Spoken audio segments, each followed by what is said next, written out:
Hey, it's Dixie, and I'm on the Zach Sang Show. We talked about a lot of really fun stuff today, including my new single, Psycho. I hope you enjoy.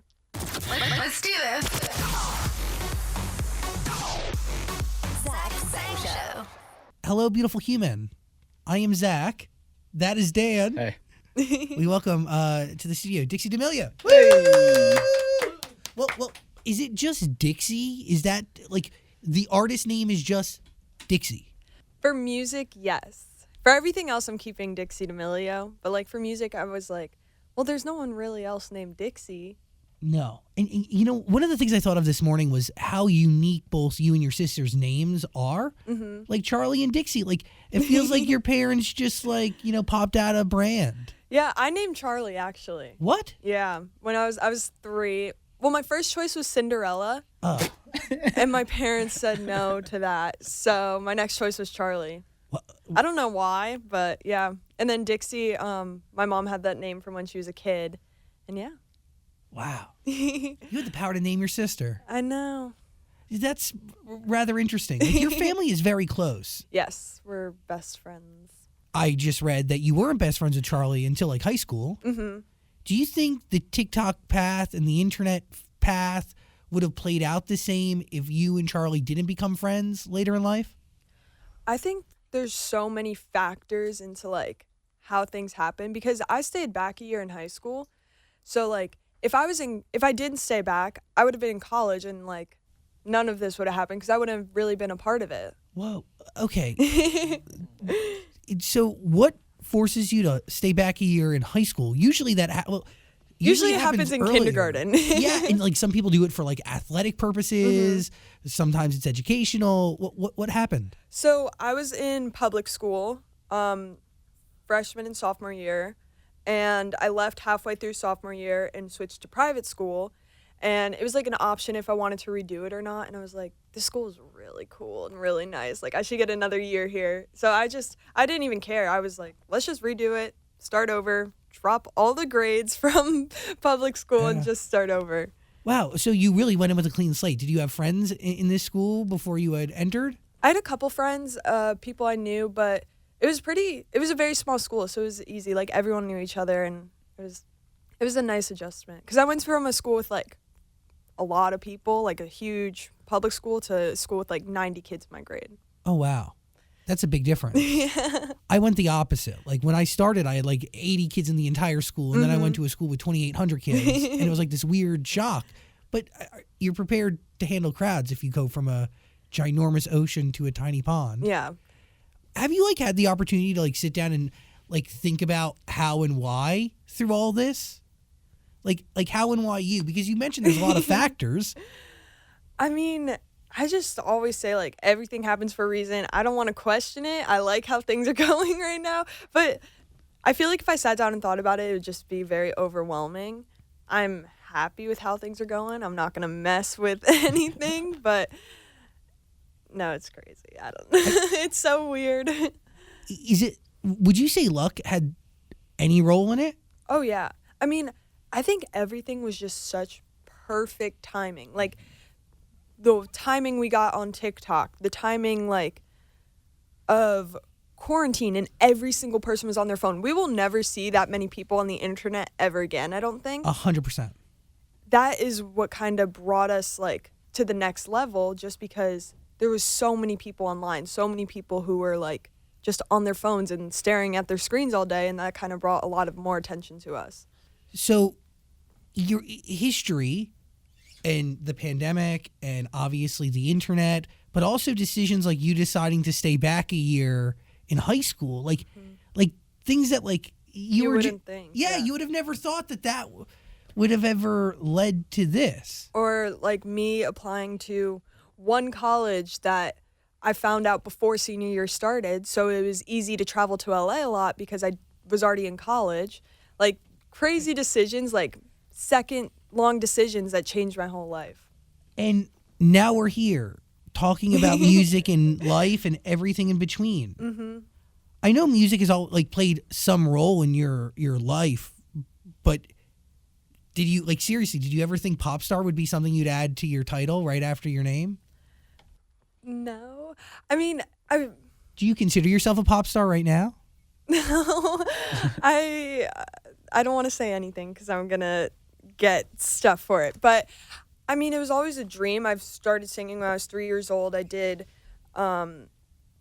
like theater and vocal lessons. I sang all the time. I like sang at my cousin's wedding, at my grandpa's funeral. Like, So major. sorry, that was dark, but like, Yeah, but like I've major always- moments. They trusted you to sing. I mean, that's, by the way, could be the scariest performance of your life is performing at your grandfather's funeral. Yeah, that was. You really can't f that up. You No. only get one of those. No, that was scary. In a wedding, that's very scary. Yeah. I mean, do you volunteer as tribute, or does somebody go No. like, you should be singing at this? Like, all my cousins were bridesmaids, and I got to sing. Like, we all got to open the cards, and everyone got bridesmaids, and they're like, vocalists. And I was like, what does that mean? That's very scary. But no, it was exciting. What did you sing? Okay, I'm trying to think. I sang Hallelujah at one of them, but I don't remember if it was the funeral or the wedding. That's like a really universal song. It signifies both the end and the beginning. Yeah, it might have been both. I really don't remember. It's the video somewhere. Would you say you're already comfortable on stages performing?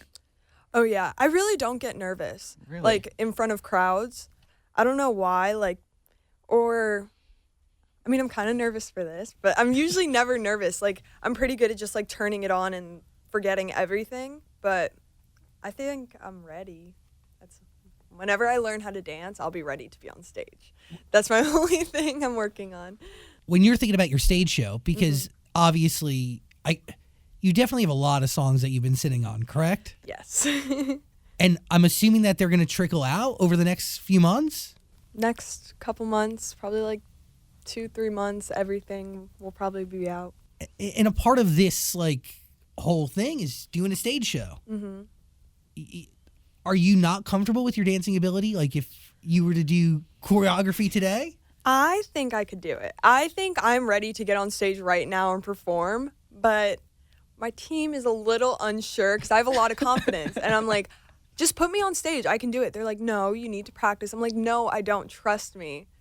So we have a little back and forth. But I think we're going to start with like a small show with like 20 people, like biggest fans and family, and then see how that goes. And then I'll see if they trust me or not after that. We'll see how that goes. Yeah, you're like, put me in, coach. I am ready to dance. My feet were made to move. So have you started rehearsals for a live show? I've done movement classes and vocal lessons for it. But the thing is, like, I'm not going to do like a full choreographed dance. I'm not Yeah. J-Lo, obviously. Like, that's not what I would do anyway. But it's just literally like, what do you do with your hand while like you're doing something? Because sometimes you just like don't even realize it's like over here doing nothing. But I think what helps a lot is because I modeled like my whole life as well, and knowing where to put your hands, never like leave it out hanging, and just I think that helps a lot. Yeah, you need to, like, dude, think about it. Like, your body's just doing things that you don't even actually think about because you're just existing. Yeah. But everything matters. Yeah, but I think the best way to kind of learn that stuff is just to get on stage and do it. And if you look dumb, you look dumb. Who cares? Do you care? I mean, I don't want to look stupid, but I swear it would be amazing. I don't know. I just feel like I got it. That's the confidence you need to have when you get on there. That's a ball of fiery passion that I think just needs to be let free. I know, but I am also like, I can't do it in front of like a group. My dad's like, you can't perform on stage. You can't even sing in front of your family. I'm like, it's different. It's different from having like your parents look at you singing versus like a bunch of people you don't know. That seems a lot easier. Yeah, you kind of need the public's validation in your performance ability in order for you to like really sell it in front of your parents. Do you know what I'm saying? And if it's bad and people let me know, then I'm going to work really hard to make sure it's good. But like, my parents are really good at like, when I practice in front of them, they're like, hold your mic up, because I do drop it a little bit. So they're like, I'll just sit in the kitchen for hours and they're like pushing the mic up so it's in front of my face. So I have been practicing a little bit. This is a family affair. Everybody's involved, right? Like you have remained true to your family since the beginning of all this. Mm-hmm. I mean, but this can't not have tested your relationship with your parents and with your sister. We are very careful of like how deep we go with like working together, just because we don't want it to affect our relationship. If I ask for help, my parents, I'm like, how do I do this? Teach me how to like move and like stuff like that. They are happy to help, but they would never like come in and be like, you need to do this, you need to do that, because that would just ruin our relationship. They're not like our managers or anything, because oh my gosh, I don't think we would ever speak again. But do you just naturally know that that's the move, or do you have to like kind of like go in a certain direction, have there be tension, and then figure it out? Or did you just know inherently? I just know, like, my parents are very smart. They know what they're talking about. They know what they're doing. They've proved themselves so many times where I can trust them. And I'm like, it's so much easier just to ask for help than, like, waiting to the last minute, like, I need help. I can't do this. So I'm always asking for help. It's okay to ask for help. Yeah. I've learned, like, it's just so much easier to ask for help when you need it than wait until you're, like, struggling.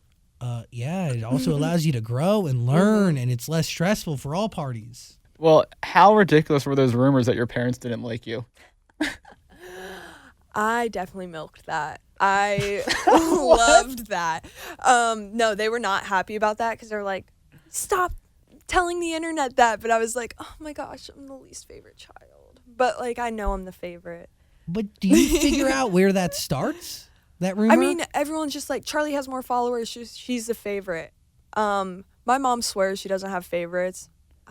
So does my dad, but like, I can get on his good side. I'm like, you know what? You know we're the same person.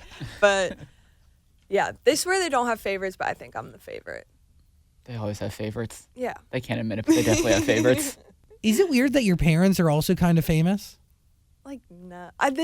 I've never been like embarrassed of my parents. I feel like a lot of kids my age are like, oh, that's so weird. Like, your parents do this. I'm like, my parents are cool. I'm sorry. My parents are really cool. Like, they've always been cool. I've never been like, can you please not do that? So I don't care. I like that we're doing this together because it's so, like, they understand everything. Yeah. Like, some of my friends who don't have their parents here, like, their parents don't know what they're doing, they don't have anyone to go to. And they go to my parents, and they're like, hey, I need help, or can you help me with this? Can we have dinner?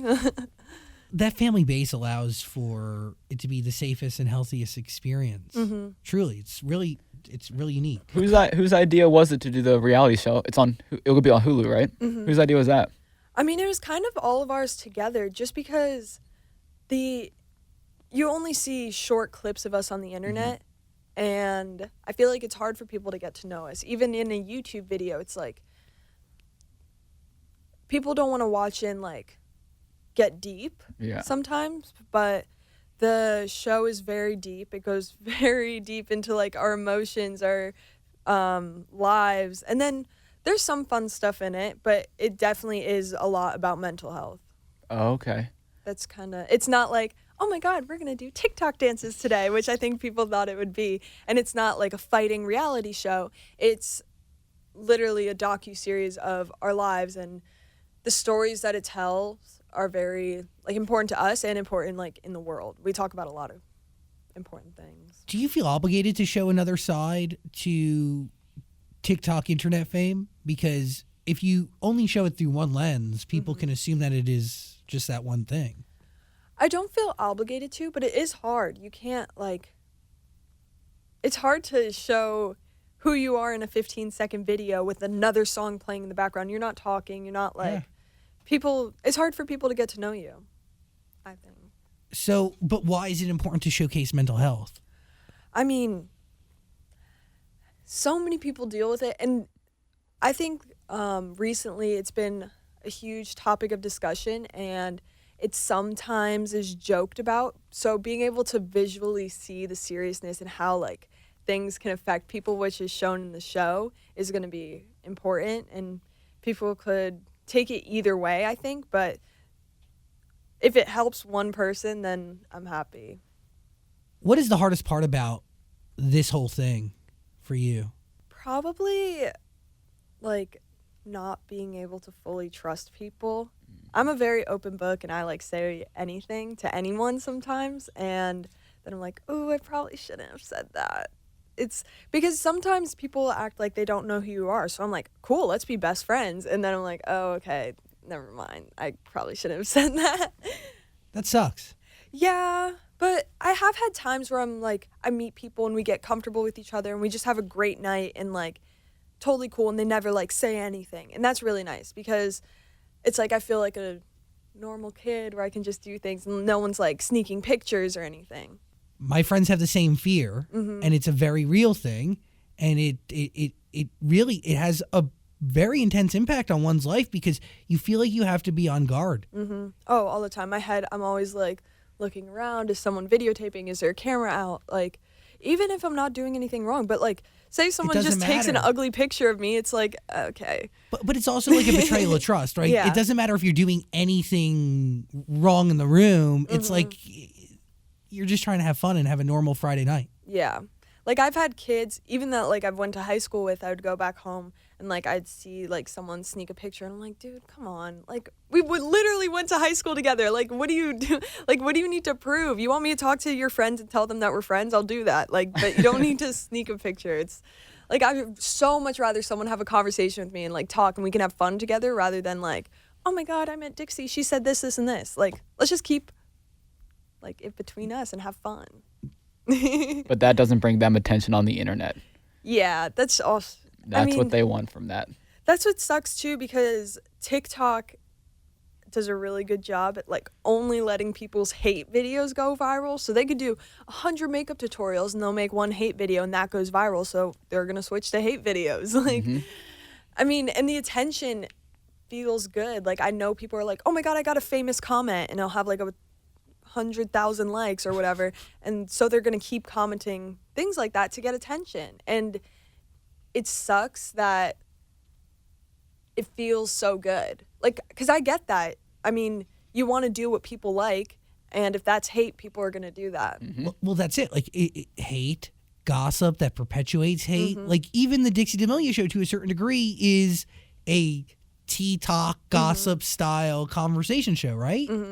So Yeah, but the thing is, what's different, I mean, I've kind of had a conversation about this before, but I like talking about people's problems because I don't really have a place. I mean, I would use my podcast for this where I would explain myself. So giving people a place where they could fully explain themselves, but also have like full control of what goes out. totally, So that's this. yeah. I mean, that's just, I've wanted like a comfortable place. I try to stay away from drama, but obviously I've had people who are like, Drama sells.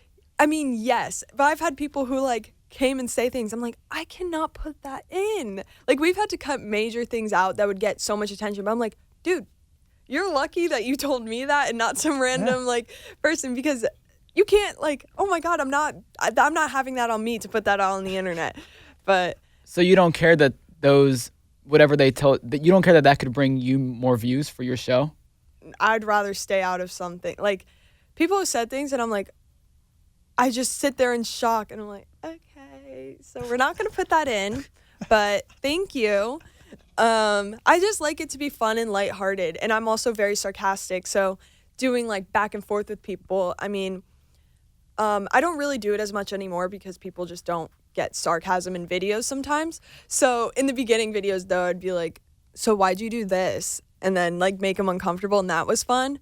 But then it kind of turned more serious, and like an interview. Yeah. You're very right about the sarcasm. I'm very sarcastic, but I know when I do it in interviews, I get so much hate for it. They're like, you're mean, you're an ass, you're making them uncomfortable. No, like, then I'll stop then. Yeah. It's hard because you want to be yourself, but you can't. Yeah, it's very difficult because I'm very sarcastic and I'm just like, will say things and people are like Charlie was, I keep saying like, oh my gosh. Charlie did we were doing a video and someone like cut it and put it on TikTok, but she was like singing one of my songs. I'm like, what song is that? And people are like, oh my God, she doesn't know her own song. I'm like, no, it was a joke. Oh my gosh. Like it's the smallest thing. It's just piles and piles of comments like that's, and then people are like, it's sarcasm. No, it's not. She's serious. You can't put emotional stock in comments, and I know that's easier said than done, but like it's just the truth, right? And like any comment's a good comment because you're evoking emotion from somebody, and that pushes your algorithm forward. And to your point, like you can't be yourself. I mean, you can be yourself. You just got to be okay with some people not liking you. Oh yeah. And yes, that's true. Just be true to you. I've definitely gotten better at that in the past few months. And I get a lot of comments like, why is she on my For You page? I'm like, you commenting that is going to get me on there more, so that's on you. I don't know, like, block me? That's I the don't best know. comment you can ask for. Like, okay, I'm going to see you again now. Whatever. You're at a point where you're etched into culture and society, so like don't even look at the comments unless it's on something that you really genuinely care about and you want to know the fans' reaction, which I'm assuming like your art that you make and you collaborate on. Boy, Psycho. I mean, let's dive into some music here. I mean, these songs to a certain degree are extensions of you, right? How do you define a boy? A boy is just it's the player. It's a guy who will talk to you, tell you they like you and all that stuff, and then be with another girl the next day. But it happens. Like, no one's judging. I thought it was a really fun song, and a lot of people could relate to it. But oh yeah. Well, Olivia O'Brien is the one who gets that song to you. She was just on the couch last week talking about it. What when you listen to a song for the first time that could be yours, how do you prepare yourself and what are you listening for?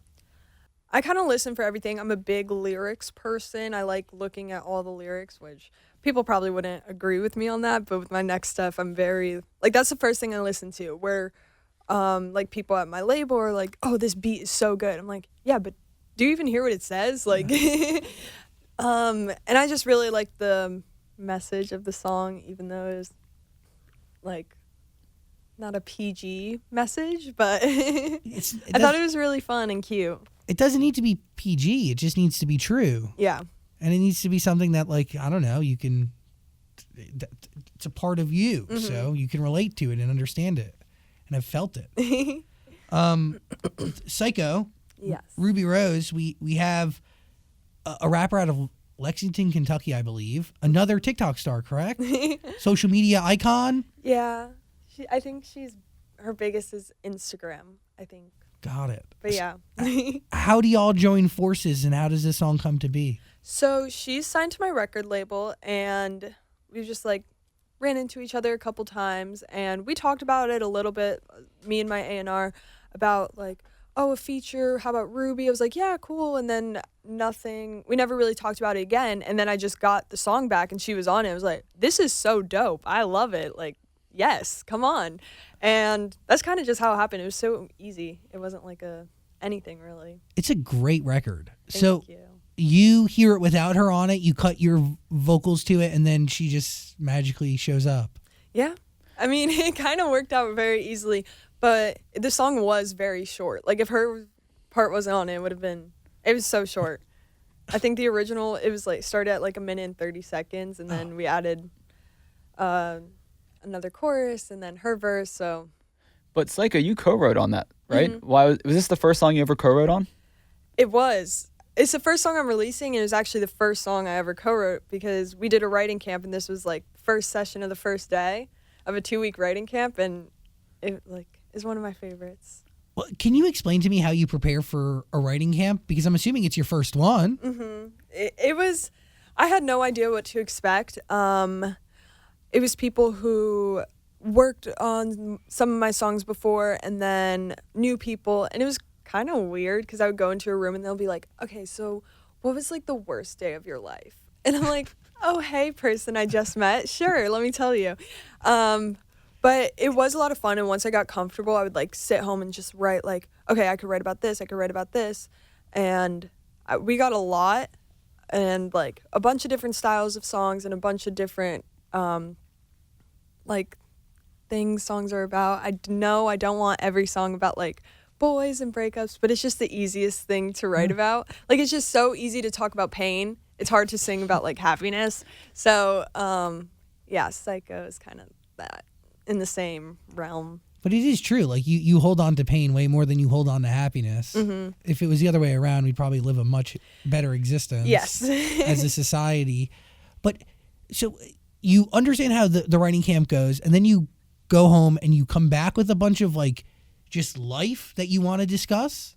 Just ideas. I have like notebooks that I write in like when I'm in like therapy, I like wrote a bunch of notes and I was like, here, do you like any of this? Or I would just like sit home and I would write things and like lyrics and see if it would work anywhere. Or I would just think of a situation like, oh, let's do something about this. I'm trying to think.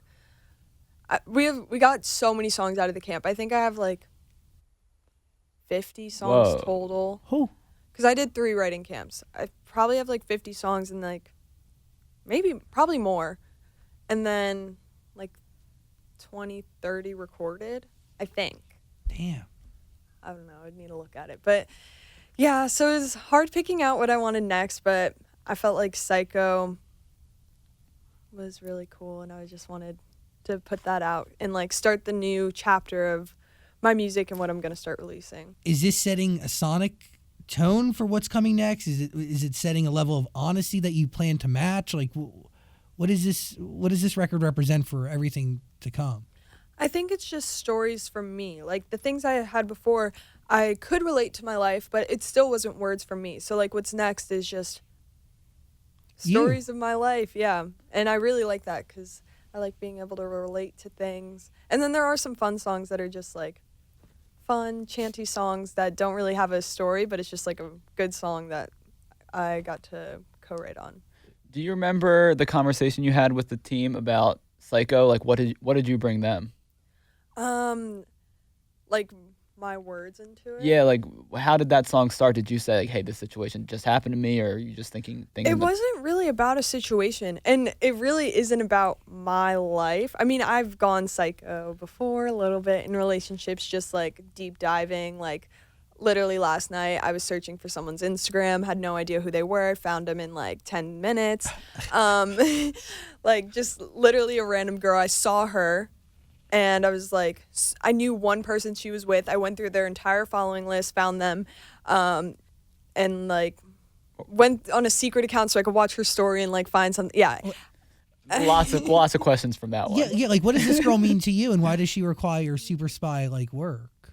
She was just really pretty, and I wanted to see who she was. And she had like 1,000 followers on Instagram, and I literally watched her story on like my private account. And like, I was like, oh my God, should I follow her? But I didn't because it was like 4 a.m., so I didn't want it to be weird. Wait, so she's just a normal girl that you found I just wanted to pretty? know who she was. But, like, I get into those spirals of, like, searching for people, and I think a lot of people have done that in relationships where they're like, who is this girl? Who is their ex? Who is their ex's best friend? And, like, they get into a spiral of, like, knowing everyone about their current relationship. I try hard to not do that. I'm not really the jealous type, but if I know everything.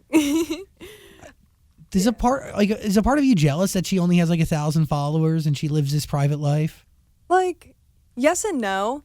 I mean, I just like making people happy, and I'm able to do that with the following I have, but it would make life a little less stressful sometimes if I didn't have an audience watching every move I made. You'd be able to stalk people on your main account. Oh, yeah. I'm, like, so scared. I stalk people on, like, I'll find someone's TikTok. I'll see them on my For You page, go to their Instagram, go to their Visco, and I'm, like, so scared I'm going to like something. I'm like, I'm playing a very dangerous game. Yeah, you are. You're like skipping over like landmines. Would you say you spend more time on your main account or your fake account? I spend a lot of time on my fake account. I have 2 fake accounts. I have one that like some of my followers know about, and then I have one that no one follows, but I follow like T pages on it or like people who are private that I want to stalk. It's so bad. Yeah. Why is TikTok room just like died off? I don't know where it is. I don't really spend that much time on T accounts anymore, thankfully, because that used to be like I was addicted to looking. Is someone talking about me? What am I doing? What am I saying? And you would respond to everything. Yeah, which was kind of fun when I wasn't getting hate. It was like fun to respond to things, but I'm definitely a lot less stressed and have a lot less anxiety now that I'm not doing that. Mm-hmm. But I still look sometimes. I'm like, did I do something? I'm so scared. Even if like I'm literally in bed sleeping, I'm like, oh my God, what did I do? We can't live like this. We can't. We cannot live our life dictated by comments and T pages. I know. But I have like over the past couple months, it's just I've realized how small everything is. Like there's literally 7 billion people in the world, and there's 1,000 comments on this one photo, and Doesn't matter. half of them don't like me. Okay, Whatever. Like, okay, it's okay. I will never meet these people. And even if I did meet them, we'd probably get along. Like I mean, I'm very I try to just like be myself to everyone. And if you don't like me after you meet me, fine, go. Like, sure, I don't care. But if you haven't met me, give me a chance. It's unfair for somebody to judge you just based on what they see in an Instagram post or a T account or whatever. But I will say I do get it because I was a viewer for like Most my of your whole life. life. Yeah. So I do get like, oh my God, that person's annoying. And then, I mean, recently. Yeah, but you really don't even mean it when you say it. Like, people just say things to say things. Like, And I would never comment on someone's post and say something mean. Like, I would never do that. those are people you don't even want liking you. And again, you've evoked emotion from them, so you're still winning. You really are. Do you have like a debut album already set, like in your mind, or is that so far off? It's not far off. We have pretty much everything. And now that I've like sat with some of these songs for a couple months, I'm like, okay, what if this had more like a country style production? Like thinking about different ways to try things. But all the songs that I have are very different. Like none of them really match. And a lot of my next stuff, it's not like anything I'm really hearing right now, which I mean could be a good thing or a bad thing, but It's a good thing. happy with it. Dude, when everybody's going right, you go left. I mean- Unless like they're escaping a tsunami or something. I mean, I do have one song that is like the pop rock song, which I really like, and that's kind of what everyone's doing right now, but it's just so cool, and I really wanted to do that. But I have a lot of, like, I don't even know what to call it really, like pop dance something, and I don't know. If it feels true to you, put it out there.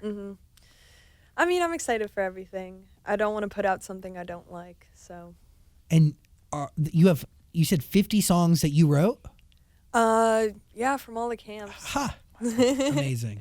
I give you a lot of credit. A lot of artists of your stature could have in the past like bought their way onto songs, like bought a writing credit, and you didn't. I mean, all the songs. That's a thing. Oh, yeah. I like learn new things every day. I really don't. I was wondering sometimes because I would see people, I'm like, that's weird.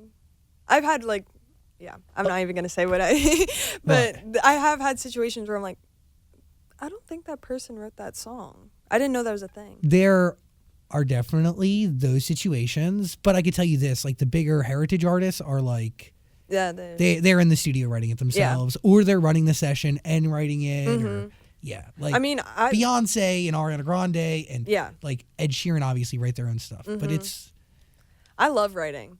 That's probably like the most fun I have. It's just like so much fun. There's so much energy, and you're like going back and forth. Like, oh my God, that. Wait, no, hold on. How about this? And like doing melodies is fun. I love doing all that. Do you feel like you're already becoming a better songwriter?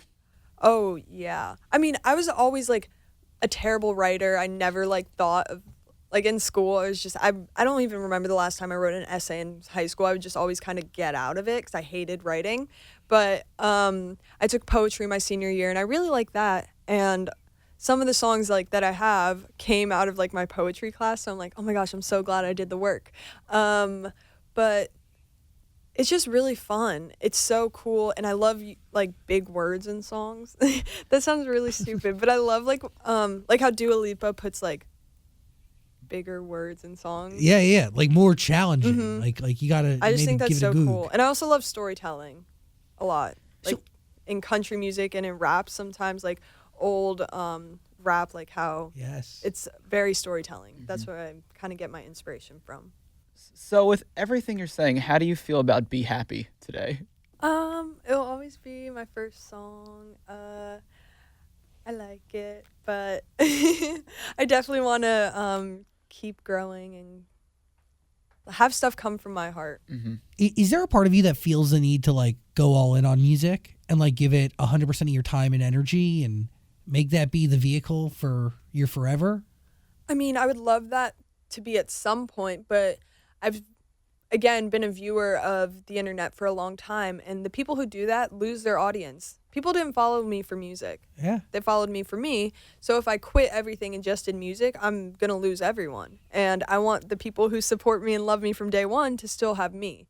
So that's why I'm not going to stop, like, doing all my other things, because there's people who just, like, don't like that, or don't like music, or don't like my music. So I don't want to, like, not give the people who are there to support me from the beginning, like, the attention that they want. What is your goal with music? It's to do what? Is it for you? Is it for other people? It's definitely for me. It's a very nice outlet. Being in the studio and writing and just getting my feelings out. Like, I have a lot of songs where I just got anger out that will probably never be released, and it's just like a nice way to write something really cool and have a really cool song that I can literally listen to for myself and be like, it's okay. I had these feelings. I don't need to be upset about it. Why would you not want to release that to the world? I don't want the drama about it, even though it would probably like be good for me. I just don't want to put that out there. Is the eventual goal to turn those people who weren't into your music originally into fans of Dixie? Just Dixie? If they like it. I mean, everyone has different music taste, and I definitely am just trying to get better and learn more and be the best I can. So if they become a fan, that's great. If they don't want to be, then that's fine. I just want to do what I'm doing for me and, like, the people around me. Today, in the year 2021, it is July 22nd. How does Dixie D'Amelio define success? How do you look at it? This is going to sound stupid. Happiness. No, that's not stupid. I think being, like, when I feel successful is when I make someone happy. I like just bringing joy to people's lives, the people who support me and the people who don't, because I always say, like, the people who don't like you need the most love, and it's important to be there for them too, because they're probably going through something in their own life that makes them put, like, hate out into the world. So I try to just be there for everyone. And what makes you happy? A lot of things. I mean, I love my job. I love what I'm doing. I love, like, I'm happy when other people are happy. I've always been that way. Like, I hate when anyone is upset. Like, it'll ruin my whole day if someone else is sad. So I just try, like, if everyone's happy and in a good mood, I'm fine. Do you feel obligated to set that mood, to curate that mood, to get everybody there? Yeah, my family wouldn't agree with that, but I think I make everyone happy. Or you feel the need to make people happy if they are not? Mm-hmm. I mean, I could be the one who would, like, start the problem, but I would also be the first one to fix it. Because I'm like, what's wrong? Are you okay? I'm so sorry. Like, I would always apologize first and, like, just be like, I'm sorry, I didn't mean to. Like, if my sister's mad at me or my mom or dad, like, I'll know what I'm doing, but then I'll apologize right after. What else are you thinking over there? I don't know. I was just thinking the lyrics of Psycho are, like, about kind of jealousy and, like, this and that. Okay, so going into the lyrics about it, I kind of wrote it about other people's relationships and what I have seen.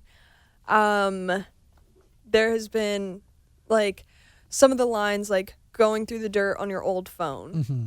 I have seen a situation where, like, you just go through someone else's other phone or their iPad and, like, have, like, you get the dirt on them through that. But I have a friend who was dating this guy, and the guy was texting girls off the girl's phone. So off his girlfriend's phone. What? And deleting the messages, but, like, hey, I want to hang out. Like, all three of us should hang out. Like, you know, all that stuff. And she found out because she went on her laptop, and it came up through, like, the iCloud messages. And, yeah, that's how she found out. But that was kind of, like, the main inspiration behind that. I'm like, that's crazy.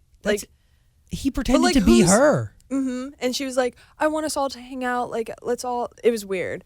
But, like, that's the thing. That's kind of the whole point of the song. Like, someone will literally make you, like, have to check your text messages, checking what they've done. Like, but you're not doing anything. It's the other person. Yeah, the other person is essentially making you psycho. Mm-hmm. Yeah. Happens. But it's not you, it's No, them. It's them, but you'll feel crazy because you're doing that, but you're not because they're literally doing something wrong. Yo. I had that moment a couple weeks ago. I was checking somebody else's laptop to see their correspondence between them and somebody else. I felt like a lunatic. I felt nuts. I felt like I should be locked up. Did you find anything? No, of course not, because it's all paranoia and craziness. I've never checked a boyfriend's phone before. I don't care. If you're going to cheat on me. Like, I don't care. Oh, this is the confidence you need to apply to everything else. I know. What? Like, if you don't want to be with me, just say you don't want to be with me. I don't care to see it. I mean, that's what I have, like, now. But I feel like that makes boys sometimes want to, like, do things more so I can get jealous. Like, boys kind of like jealousy sometimes from what I've learned. But I'm like, I don't care. Like, if you want to be with me, I'm not checking your phone. If you have something like to tell me, then tell me, and then we won't be together anymore. But like, if there's nothing there, I don't need to check. And also, like, they're with you. They should be thanking their lucky stars and looking up to the sky every day. Well, They probably don't because they're stupid, egotistical, selfish. But they should. Have you always been like this, or is this a recent thing? I've always been very trusting until someone gives me a reason not to. I mean, I never thought I would be cheated on, but maybe my attitude like kind of went towards that a little bit. But yeah, I don't know. It's like if you don't like me, then you don't like me. If you don't want to be with me, then I'd rather someone tell me. Be honest. Don't waste our time. Yeah, I don't like getting my time wasted. And it's not cool to juggle multiple relationships because you look like the moron at the end of the day. Sorry. Yeah, We'll bleep that out. Do you curse on the Dixie D'Amelio show? No. Got it. Are you comfortable on the Dixie D'Amelio show? There's sometimes I'm watching it. I'm like, I don't Dan- I get so nervous. I'm like in a ball. I'm like Dan's a big fan. I think it's funny, and I think that's what makes it different. Is just I don't think you're very comfortable up there, which makes it funny.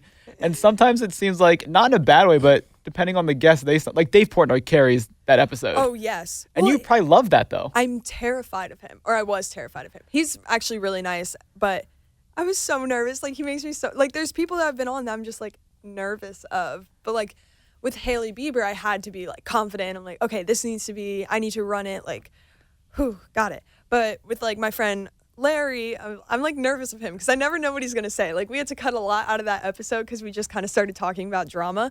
But I'm like, I get nervous because I'm like, oh, okay, don't bring that up. So do you like it when you have a guest on that you're friends with or not friends with more? What do you enjoy?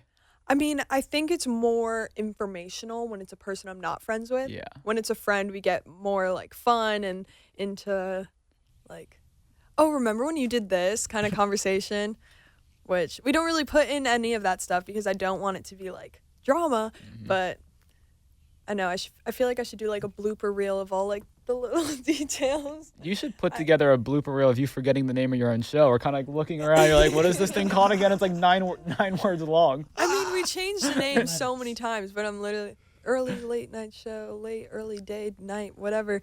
Yeah. But now it's just the Dixie D'Amelio show. No, it's the early late night show. It's so Okay. funny. I'm sorry. Well, I think the title on YouTube says the Dixie. I don't know. I really don't know. I just I say whatever. Well, we watch. We love your set. You look good. Thank you. We're not expecting an invite. We have no drama to serve you. But you know what? Y'all need to listen to this human being's music. We're going to put a link in the description below. Listen to Psycho. Also, boy, very excited for the songs that you wrote to come out. I mean, Psycho means the most to you right now out of everything out there in the world. Yeah, but I'm just excited for things to keep coming out. I have like songs that I love that I don't even know what like the plan is. Oh my god, that was so weird. I just want it to be out. Yeah.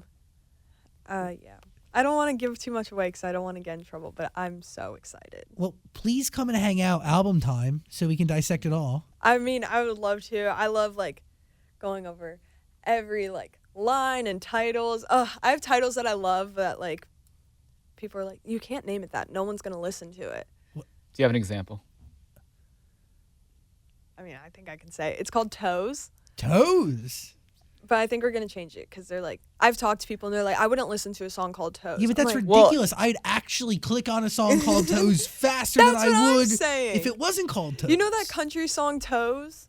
It's Zach like- Brown Band? Yeah. Yeah. Like that. I would listen to it because it's called Toes. I think they want to name it On Your Toes.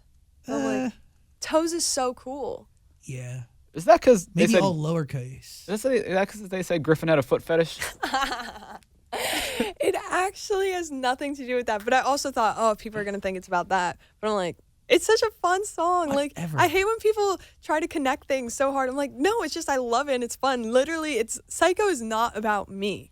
I mean, I've been psycho, but like, I didn't take examples from my life. Like, I took examples from friends' relationships and TikTok. But you're a honestly. public person in a public relationship. People are like, oh, that's Yeah. about Noah. But the truth is, there's a little psycho in all of us. I And mean, yeah. That's what I got from the record. You're telling me you haven't looked through someone's Instagram, you end up on their like sister's cousin's page. Like, it happens. It does happen. Yeah. Even if you're just like asking, oh, how's this person? What'd they do last night? Like, everyone, I feel it goes through those moments. My only ask is do not let a white heterosexual man's foot fetish come between you and your art. If you feel like the song needs to be called Toes, you share. I think I should. That's what I think. I would personally listen to a song called Toes. Yes. Yes. There's a lot. I can go through all the history of songs that had really unique titles that stood out and bumped up streaming in a way that you wouldn't have ever have imagined because it's kind of clickbaity, but it's kind of not, you know? Yeah, I'm pretty good at like doing clickbait things. I try to do that on TikTok a lot. I'm like, I'll put a part in a song that's like weird, and then it'll get more attention. And people are like, "Oh my God, she does this every time." I'm like, "Yeah, you're falling for it." I don't know. Yeah, it works. Like, yeah, I do it every time because it works. You're talking about it. So we could be expecting Toes sometime soon. Yes. Got it. Writing that down. Final thoughts? Yes, I just had 2 tweets I wanted to ask you about. Oh gosh. Okay, when is this collab happening with Niall Horan? Oh my God. please. We love Niall. Yeah, me too. Everyone got so mad at me about that. Why? Okay, I saw the tweet and I waited an hour to respond because I was just typing things and then deleting it, and I kept going back and forth, and I was like, oh my God, this is like big. I need to know what to say. But he was actually golfing with someone who works on our team's dad, and that's like kind of how it went together. So I was like, what do I say? I called all my like friends who are huge fans. Was like, what should I say? And I was gonna like say something funny and sarcastic, but I'm like, probably shouldn't. So that's what I got, and then all the That's what comments you were came like, up with? Hey, let's that- make some TikToks. Cowboy. that took an hour. But all the replies were like, get away from him. Like, he added me. I'm sorry. It was just cool. I don't even think Charlie responded because she was so scared. I But get it. Is he going to be the next guest on the Dixie D'Amelio Late Night Early Show? I'm too scared to have him on. Like, there's some people I just wouldn't have on because it's not even, like, worth the hate. Were you that nervous when you worked with Liam on the Christmas song? Yes, but we didn't meet each other, and I feel like people were fine with that. Okay. Like, if I was in the same room with him, I think it would be a bigger problem. What do you mean Oh. problem? like why are we airing on the side if it's- it's an issue? It's a great thing. It's a great moment. You are together with Liam in the same room if it was to happen. It's so funny because I literally grew up listening to so many people that I'm a huge fan of. They're like, stay away from them. I'm like, I was a fan before you were alive, actually. I went to their concerts. So it's funny getting hate sometimes. I'm like, shut up. I was there. I have my tickets. I saved my tickets from that concert. I have the confetti that fell down. yeah. I like You have receipts. Yeah. Sheesh. The one other tweet Oh gosh, I'm was, scared. oh, I'm not good at this. Hold on. It's a new toy. It's a new, was this a random or is this someone we know? This The guy guy sitting next to me is searching up his own name on Twitter. He seems obsessed with himself. Could be me. I do that all the time. Yeah. It was about Noah because we were sitting next to each other at dinner, and he was like going through and liking all the tweets that mentioned him. I'm like, I just tweeted that, and then he tweeted back at me that I was staring at his phone. But I try not to look at my own name. But Healthy. it does happen sometimes. Like seeing my name on anything, I'm like, I'd rather like.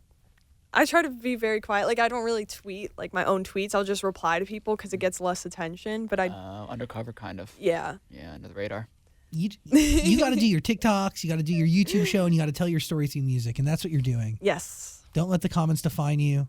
You're an incredible person, Oh, thank you. very genuine, and a great artist, and I'm so excited to hear what's to come. Yeah, I love Psycho. It's so good. Thank you. Yeah, your voice sounds great. I think the feature sounds perfect on there. Yeah. I'm excited. I can't wait for people to hear it. I actually didn't leak this song too much. I leaked the whole thing before it came out. But this one, I only put out like a 12-second clip, so it's going to be a surprise Giddy up. for people. Click the link in the description to listen to it. And please, Open Door Policy, when it's album time, come back. And really, really excited to just watch you grow and evolve. And thank you for being here and giving us time and energy. Thank you so much. Appreciate you. Dixie. Woo! Hey, beautiful human, thanks for watching our full interview, but I get it. Like, a full interview is a lot. So we got a clips channel. We don't expect you to watch the full thing anymore, so we just gave you the highlights. Please subscribe and notifications and all that stuff. Okay, cool. I love you.